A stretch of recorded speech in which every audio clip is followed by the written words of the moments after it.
Welcome to Green Living. I'm Paolo Abrera. Now, as you can see from what I'm wearing, I've just finished some exercise. Exercise depletes both water and energy, both things that we have to replace in order to stay fit.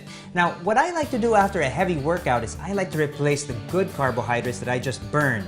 Now, with me, things are never simple because I like to keep my snacks as healthy as they can be. So today, we're going to be spending some kitchen time with this bad boy, the sweet potato. An uncomplicated root crop with numerous benefits ranging from cancer-fighting agents to minerals aiding in the preservation of youthful skin, the sweet potato is loved by foodies and health-conscious people the world over. Yep, you heard right. Up to 90% of the crop yield comes from Asia. This bad boy is homegrown and exported all over the world.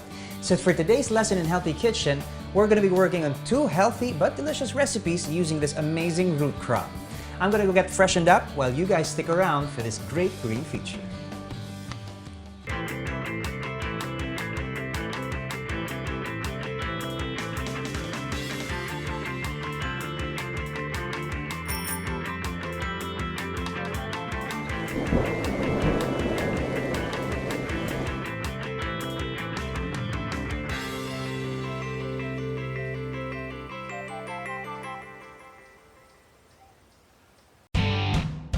I'm very into this martial arts called Brazilian Jiu-Jitsu, and I've been doing it for around 10 years already. I compete all over the world. I train with a lot of the best guys, and I've always been looking for something to, increase my athletic edge, to try to get better somehow. I came across this competitor who was talking about it in the UFC, and he's saying that, oh, I'm on this new diet and I feel I have so much energy.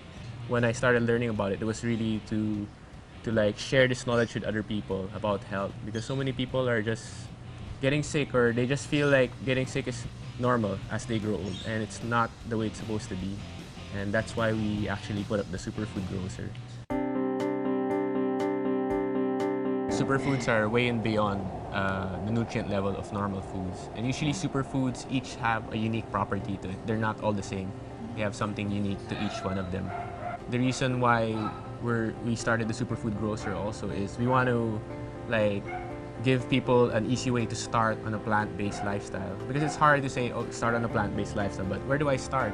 So we want to introduce superfoods to help people start, jumpstart this whole lifestyle of eating plant-based. So more than just the products, we emphasize on teaching and awakening, inspiring, and empowering others.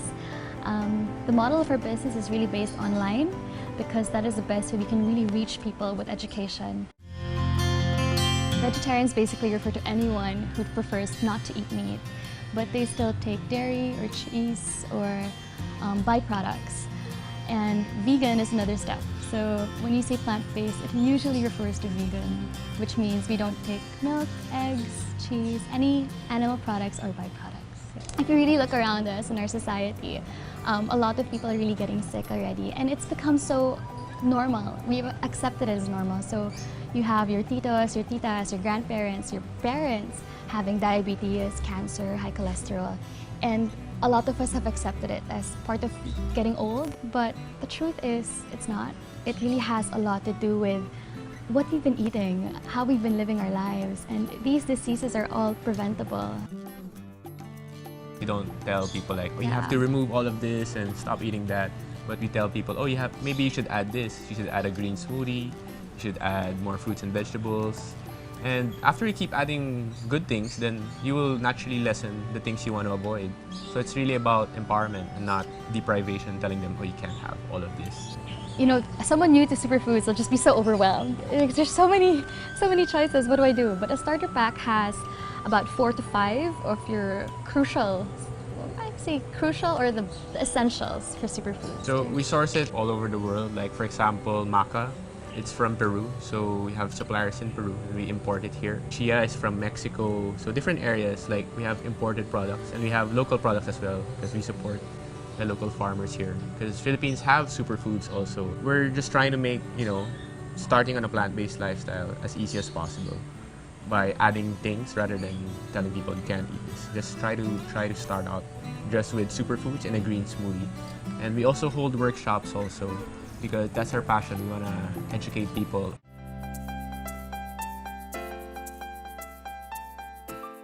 For those who are interested in starting a plant-based diet, or at least to go healthy, the best way to start would be through a green smoothie. To make a green smoothie, what you need would be first, a blender. Second would be bananas. So bananas will be your base. So imagine you're blending water with gulay, and when they mix, you wouldn't want them to separate, so you need a binder. So for now, that would be bananas. Actually, when choosing bananas, it's good to choose those that are, well, we call it overripe, but they're actually just right. So when you freeze them and blend them, it tastes just like vanilla ice cream. So you can use any leafy greens. Next, we use our fruit of choice. So for today, we're going to be using ripe mangoes. First, you put a handful of greens. So for this one, I'm going to use our talbos ng camote. So you can, and the taste will always vary depending on your fruits. So sometimes you can have really sweet bananas, so you have a really sweet, delicious, creamy vanilla smoothie. But sometimes you can also have really sour mangoes, and if that's the case, you may have to add a bit of coconut sugar just to make it more bearable. Yeah, so what we like to do with our green smoothie, we like to add superfoods, or, you know, pump it up with some superfoods. So the superfoods that we like to add, you can actually add everything, but I'll go over them one by one. So this is our favorite, maca powder. What maca does, it's a stress adaptogen, so it balances the stress hormone in your body. And when that happens, you have deeper sleep, you have more energy, and you're just more productive. So it's really helpful for me also as an athlete. If I train 20 hours a week before like getting exhausted, I can push a little bit longer. I can train 25 hours or 30 hours. So that's maca powder. So Carmela's gonna put some here. So if you're starting with maca, it's good to just do it slowly. Don't do it too soon. Too much too soon can cause dizziness, or you may feel nauseous. So that's a sign that it's too much. Also, if you've already tried making a smoothie and it's a bit spicy, that means it's too much maca. So we're going to put maybe just this much, very little. Yeah. The next one we like putting is spirulina. Okay. So spirulina is a protein powerhouse. So it's like the highest protein source in the world. 1 teaspoon is equivalent to the 5 servings of fruits and vegetables in terms of antioxidants. So we just put a little. This is about 1/8 teaspoon, just a pinch. We also like putting malunggay. So this is a local Filipino superfood. You guys can also put camu here. This is the highest source of vitamin C in the world. It's camu berry in powdered form. So camu actually has 30 to 60 times more vitamin C than oranges.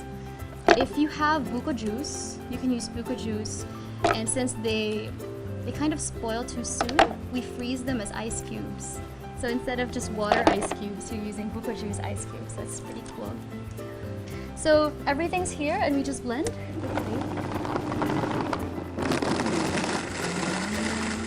Add more green smoothies, that's level 1. Level 2, eat nutrient rich. You know, every meal you have, add a salad, add fruits, take a green smoothie, you add more veggies and fruits. Level 3, you substitute everything na. It's the most environmental friendly way to eat. Because like, for example, just to create 1 kilo of beef, you would have to have like maybe 50,000 liters of water. Yeah, 50,000 liters of water just to make that 1 kilo of beef. And that water could have gone to someone else. Or the grains that they feed to beef for us to eat could have been fed to other people as well.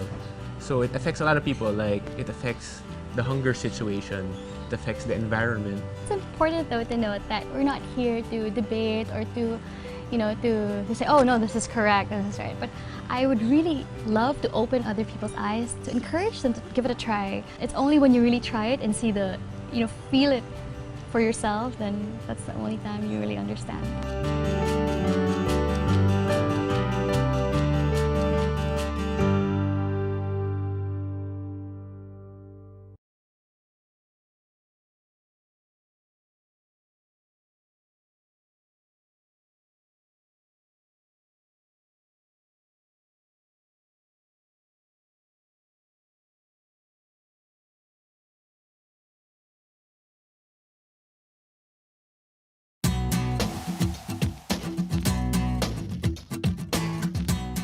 Welcome back to Green Living. Today we're going to learn 2 hearty and delicious recipes using the amazing sweet potato. The sweet potato, or the camote, originates in Peru as far back as 8000 BC. Yep, you heard that right. This humble little root crop has been around nourishing civilizations since time immemorial. And why not? It's chock full of the good stuff. Sweet potatoes are high in vitamin B6. Vitamin B6 helps reduce the chemical homocysteine in our bodies. Homocysteine has been linked with degenerative diseases, including the prevention of heart attacks. Sweet potatoes are also a good source of vitamin C, vitamin D, and iron. Yep, it's a super vegetable, all right. So how about we dive into today's kitchen lesson and create a few super delicious recipes? We'll get to those recipes in just a bit, right after you watch this next story. We think of Mother Nature as an entire system that relies on its parts to be able to work properly. This philosophy is the soul of traditional Chinese medicine, which has been around for thousands of years. For me, the basic principle of traditional Chinese medicine it's been said to be promoting harmony. But what exactly do we mean by promoting harmony? First, Chinese medicine is based a lot on Confucian society, wherein every part of a whole has its own roles, defined, different organs, different components like qi and blood working together, connected to each other by communication networks we call meridians. And it also shows how disease is not just caused by one or two components, but interaction of several components. And it doesn't necessarily have to be anything abnormal, just something not doing its role properly. So Western medicine tends to view disease as having absolute causes. You have an infection, most Western doctors will look at it as because of the germs. But germs are around us all the time. Chinese medicine, on the other hand, would see it as either one of two causes. Either there's too much of the germ, so your natural defenses are overwhelmed, or your natural defenses are too weak, enabling what other people can resist to overcome you. So Western medicine is very good in fighting those things that they can identify the specific causes.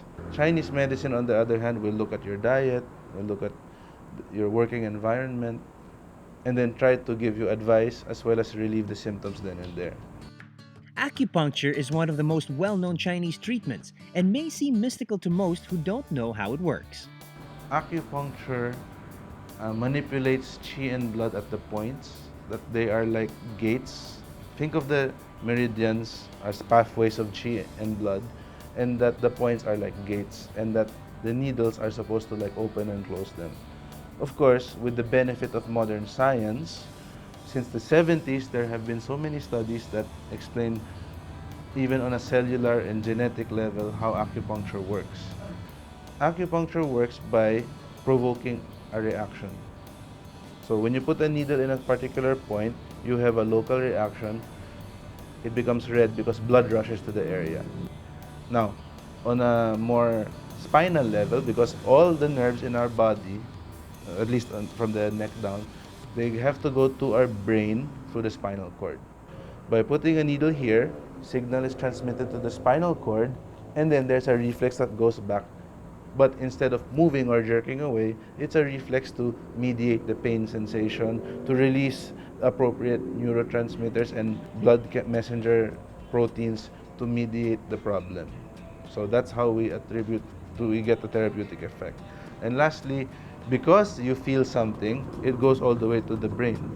There's a part of the brain which processes all sensory input.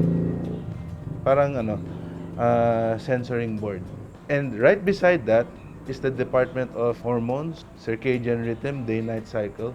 So since they're all magkakatabi, hypothetically influencing that part can influence such things as sleep, hormone production. The World Health Organization has strongly endorsed acupuncture for treatment of three main types of illnesses, namely neuromuscular disorders, gastrointestinal problems, and even gynecological disorders. Okay, so here we are. This is a typical acupuncture session, and I'd like to explain more or less what a patient can expect. Now, this is of course after we do our history and physical examination. And of course, in a patient with low back pain, we try to determine the kind of pain, the cause of the pain, and then we customize our treatment accordingly. Sometimes we bombard the whole affected area with needles. Sometimes we use needles away But for most patients, you can expect a combination of needles on the affected area and needles away from the affected area. Many people are afraid of needles due to our experiences being vaccinated. The difference between those needles and acupuncture needles is profound. First, may I? You can see that I'll take one out. The acupuncture needle is quite thin and bendy, as you can see. So unless you even know how to put it in, it's hard to put in. Obviously, the first thing we do is make sure the area is clean. Once the point is located,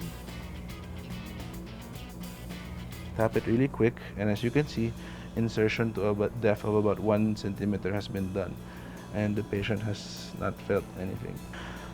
So once the needle is in, we have what we call what is known as the chi sensation, usually described as heavy or electric. Like when you bang your elbow at may kumukuryente sa kamay, that's the usual feeling. Now, if the acupuncturist does not communicate that to the patient, sometimes they interpret it as, akala ko ba walang sakit? So communication is important. So insertion of the needle and manipulation. So this, I'm now lifting and thrusting. Sometimes I could twirl, I could stroke, so many different effects.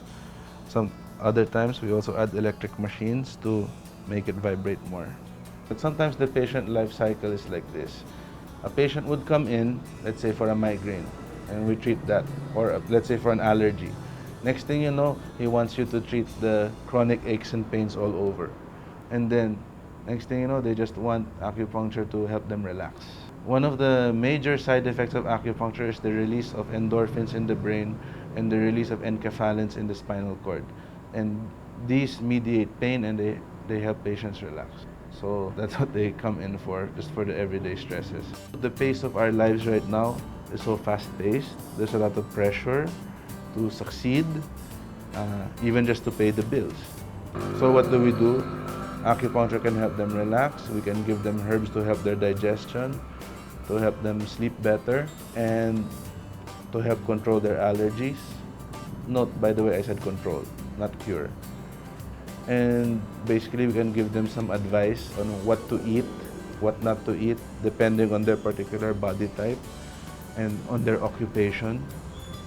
With all the wonders that traditional Chinese medicine claims to have, it is important to keep in mind that it can only do so much. The rest depends on more than just your Chinese medicine practitioner. Chinese medicine is not better than Western medicine, period. It may be better at some things, Western medicine better at some things, and then you promote cooperation. And when people see results, they can't argue with results. But before they see results, they must be willing to try, and they must be, and to be honest, doctors must suggest it to them. The basic principle that I'd like patients and anyone comes from a famous Chinese doctor named Sun Miao. He said, and this is a guy whose title in China is Yao Wang, or King of Medicines. So he's known for his herbalism. But coming from him, and mind you, he said this almost 1,500 years ago. He said, acupuncture and medicines only help speed things up. To effect a permanent cure, the patient must change his lifestyle and adapt to nature and keep from being too stressed. The idea that healing and maintenance of good health comes from you. People like me, we're only here to help.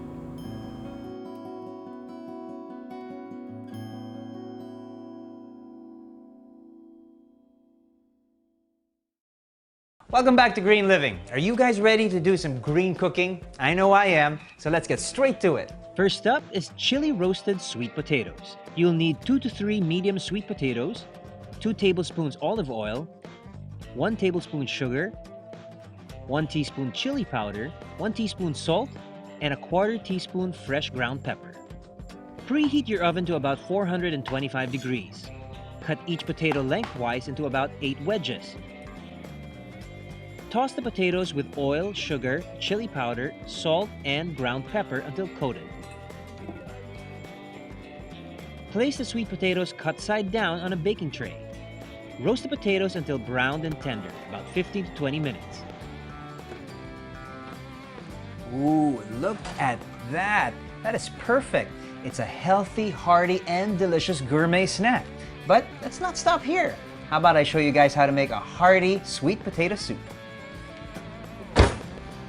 You'll need 5 sweet potatoes, 16 ounces of plain yogurt, a can of chicken broth, 1 medium white onion, 3 tablespoons butter, and 1 teaspoon nutmeg. Split your sweet potatoes and cook it until tender in the microwave. Scoop out the chunks of the cooked sweet potatoes and put it in a blender. Add the broth, yogurt, and your seasonings and blend until smooth, then set aside. In a saucepan, melt the butter and saute the white onions. Add the blended mixture and simmer for about 3 minutes.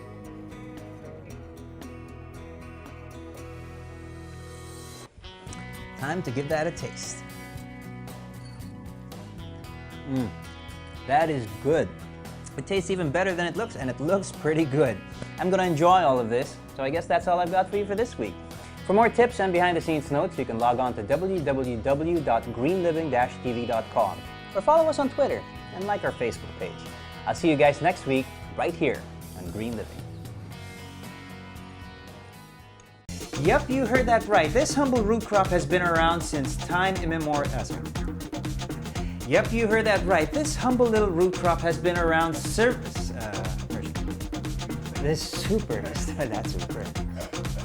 Exercise burns both water and it depletes. 2 healthy recipes using this amazing root crop. You guys stick around while I get freshened up and, sorry.